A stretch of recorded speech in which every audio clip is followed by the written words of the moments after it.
Muito bem, pessoal. Começo aqui o programa com Sérgio Uth, correspondente do SBT na Europa. Sérgio está em Londres, voltando 15 dias de férias. Sérgio, como você tá com semblante bom, Sérgio, mas as notícias aí na Europa para a esquerda ou para o Macron não são as melhores não, né, Sérgio?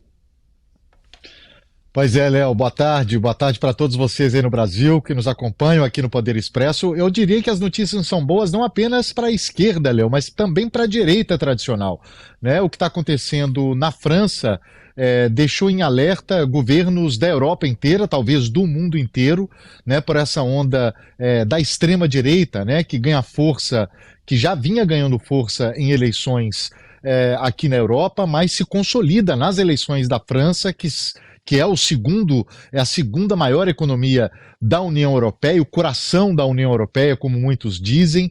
E o que ficou claro, Léo, nos resultados desse domingo, no primeiro turno das eleições parlamentares da França, é que a decisão de Emmanuel Macron de convocar eleições antecipadas, depois de outro resultado desastroso para o parlamento da União Europeia, o parlamento europeu, ele decidiu convocar essas eleições, que o partido dele foi muito mal, a extrema-direita ganhou, teve uma bancada maior nessas eleições para o Parlamento Europeu, portanto, ele convocou essas eleições e foi um tiro no pé, talvez um dos maiores tiros no pé da história da política francesa, porque ele pensou que, ok, eleições para o Parlamento Europeu são uma coisa, eleições em casa são outra, o francês não vai votar nos extremos, a intenção dele era dividir a esquerda e isolar a extrema-direita e trazer todo mundo para o centro, né? Ele é um político bem de centro.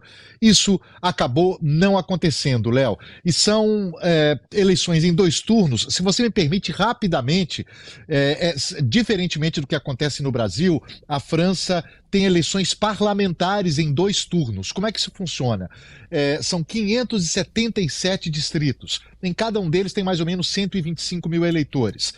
O francês escolhe, só ganha direto no primeiro turno quem tem mais de 50% dos votos e um comparecimento acima de 25%. Isso aconteceu só em alguns casos. Na grande maioria, a decisão vai para o segundo turno com os candidatos que tiveram mais de 12,5% dos votos. E o que está acontecendo agora, Léo, é uma briga pelo voto tático.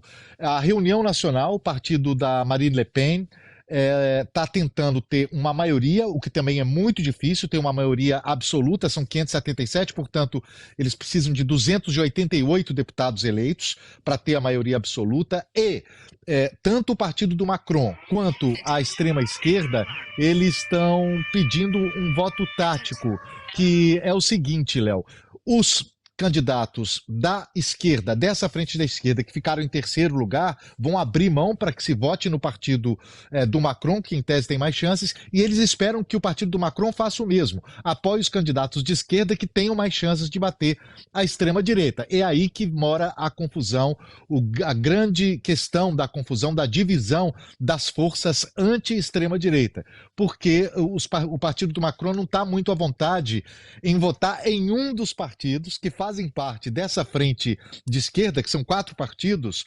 socialistas, comunistas, verdes e o partido que é França Insubmissa, esse aí classificado como extrema esquerda, anti-União Europeia, quer tirar a França da OTAN, portanto, esses não estão muito à vontade para fazer uma aliança com esse partido de esquerda, Léo. E aí que está a confusão, né? Se houver essa divisão, eles têm uma chance de tirar essa maioria da extrema-direita, mas se não unirem, se não tiverem um discurso único, isso, a extrema-direita pode sim acabar conseguindo a maioria no parlamento francês e aí sim dominar o governo francês. O Macron ali vai ter alguns poderes, mas o governo será dominado pela extrema-direita se eles conseguirem essa maioria. Sérgio, algum especialista nessas eleições ou nas suas conversas, enfim, de bastidores com analistas, enfim, e com os próprios políticos, conseguiu identificar que raio de estratégia foi essa do Macron para antecipar essas eleições e criar um problema ainda maior para ele?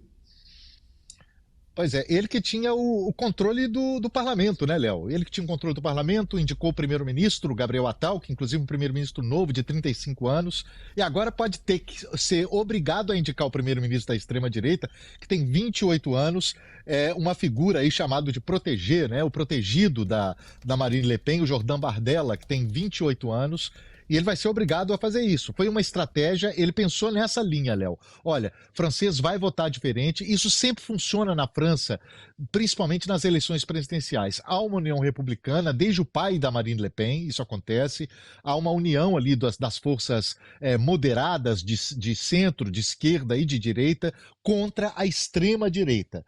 Dessa vez, isso acabou não acontecendo. O que aconteceu foi que os votos se dispersaram para os extremos.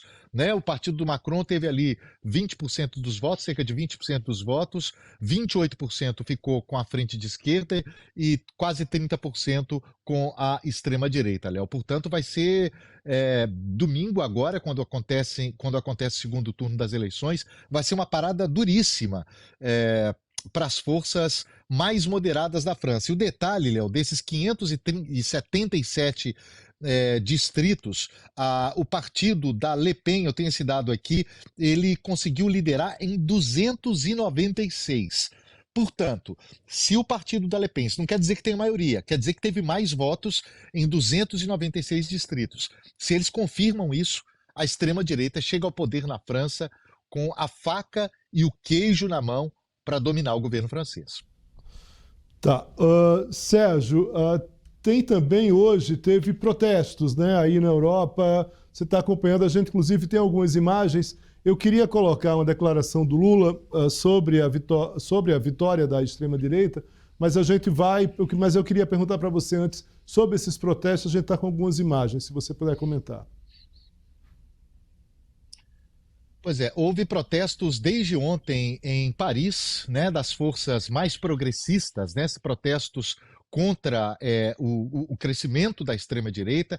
A esquerda, Léo, que nesse momento dá um recado muito forte para o Macron, que é o seguinte recado: olha, quando você precisou, quando o país precisou, nós votamos em você para evitar que a extrema-direita vencesse. Agora é a sua vez de dar um recado mais claro, porque o recado do Macron foi o seguinte: vamos apoiar candidatos democráticos e republicanos que estejam em situação mais avantajada para bater a extrema-direita.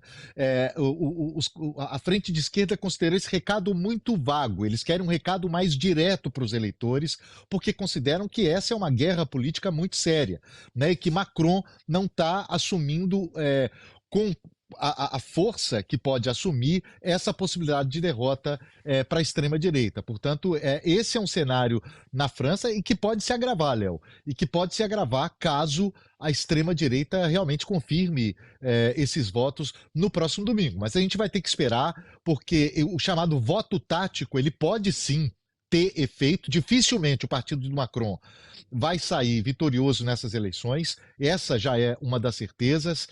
O que pode, a grande dúvida ou não nesse momento, é se a extrema-direita, a reunião nacional da Marine Le Pen, vai ou não conseguir a maioria absoluta. Nesse momento é difícil. Todas as previsões mostram que é muito difícil.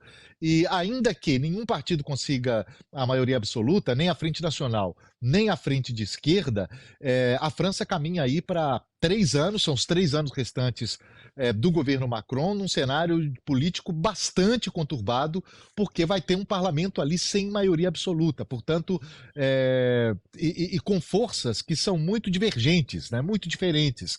E vai ser, obviamente, muito difícil aprovar qualquer projeto importante nesse período. Sérgio, qual é o calendário efetivo aí das próximas etapas aí dessa votação? Domingo, Léo. Domingo já se sabe, domingo é o segundo turno, tudo aconteceu muito rapidamente, né? O Macron convocou essas eleições no início do mês, o primeiro turno já aconteceu ontem, o segundo turno acontece no domingo que vem, aí sim a gente vai saber o resultado desse voto tático que costuma dar resultados na França. E aí a gente vai saber se esse partido da Marine Le Pen conseguiu maioria absoluta, e ainda que não consiga a maioria absoluta, Léo, mas se for o maior partido, ele, em tese, tem um pouco mais de favoritismo para indicar o primeiro-ministro, caso, claro, não haja uma aliança entre as forças de centro, né, dominadas pelo presidente Emmanuel Macron, que sai bastante enfraquecido, aliás, e as forças de esquerda que se fortaleceram com essa união desses quatro partidos. Fato é que é um cenário bastante conturbado, Léo. E daqui a um ano, Macron ainda tem 3 anos de mandato pela frente. Daqui a um ano, se ele quiser dissolver o parlamento de novo e ouvir o povo francês de novo, ele pode fazer isso, mas só daqui a um ano. Tudo bem. Sérgio, eu vou, se você me permite, colocar uma declaração do presidente Lula, e aí eu queria que a gente fizesse uma ponte aqui para o Brasil a partir da expectativa da Europa e um pouco do que eu apurei neste final de semana, a partir de sexta-feira, com aquele desastre para o Biden, que foi aquele debate com o Trump, porque eu queria que a gente fizesse aqui uma relação mais voltada aqui para o Brasil. Vamos à declaração do Lula e eu volto contigo. A Le Pen na França, cara. A Le Pen, depois de perder tanto ali, o pai dela está chegando para ela. Sabe? Então, as coisas assim. A gente tem que teimar. Tem que teimar, tem que lutar, tem que brigar e tem que fazer as coisas certas. É muito difícil a gente dar palpite num processo eleitoral de um outro país. É muito difícil porque depois do resultado eleitoral, a gente tem que conviver com quem ganhou as eleições. Então você tem que tomar cuidado para não criar animosidade. Eu, pessoalmente, gosto do Biden. Já encontrei com o Biden várias vezes. Sabe? Eu acho que o Biden ele tem um problema, sabe? Que ele está andando mais lentamente, ele está demorando mais para responder as coisas, possivelmente esteja pensando. Mas quem sabe da condição do Biden é o Biden. Eu fui visitar o presidente Sarney, sabe, essa semana, sabe, sexta-feira passada no Maranhão, tem 94 anos, o Sarney está preocupado com as eleições de 2026, cara. Eu pensei que ele estava aposentado, está não. A cabecinha dele está 1000 por hora. Fui visitar o Fernando Henrique Cardoso na semana passada, está com 93 anos, também a cabeça está boa, falando mais lentamente por causa da idade. Eu fui visitar todas as pessoas que já passaram de 80 e poucos anos, que estão meio em situação de saúde precária. E eu acho que o Biden é ele que sabe. Veja, porque uma pessoa pode mentir para si mesmo, pode mentir para todo mundo, mas ele não pode mentir a vida inteira para ele mesmo. Então, o Biden é que tem que avaliar. Se ele está bem, ele é candidato, tudo bem, ele acha que está em condições, ótimo. Mas se ele não está, é melhor eles tomarem uma decisão. O que foi chato e desagradável é que no debate expuseram muito a fragilidade do Biden. Primeiro, do outro lado, um cidadão, sabe, mentiroso, porque disse, segundo o New York Times, contou 101 mentiras no debate. Sabe? E do outro lado, o Biden, sabe, com uma certa morosidade para responder as coisas. Mas quem sabe da saúde dele é ele, não sou eu. Então, eu acho que tem que ser levado muito em conta, porque as eleições nos Estados Unidos ela é muito importante para o resto do mundo. Não é para os Estados Unidos, é para o resto do mundo. Porque a depender de quem ganhe e a depender de que política externa que quer ter os Estados Unidos, a gente pode melhorar ou a gente pode piorar o mundo.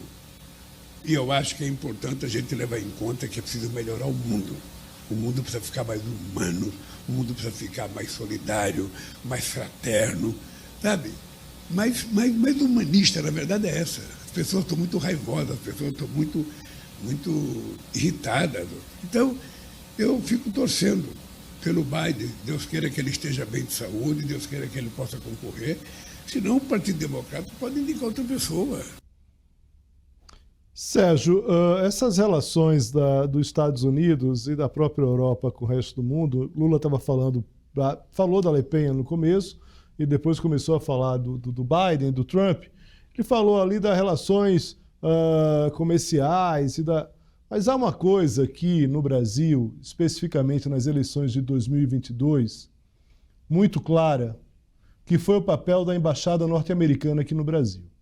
Antes mesmo da eleição sair o resultado da eleição, tanto no primeiro quanto no segundo turno, os diplomatas americanos aqui no Brasil já tinham, inclusive, preparado uma nota.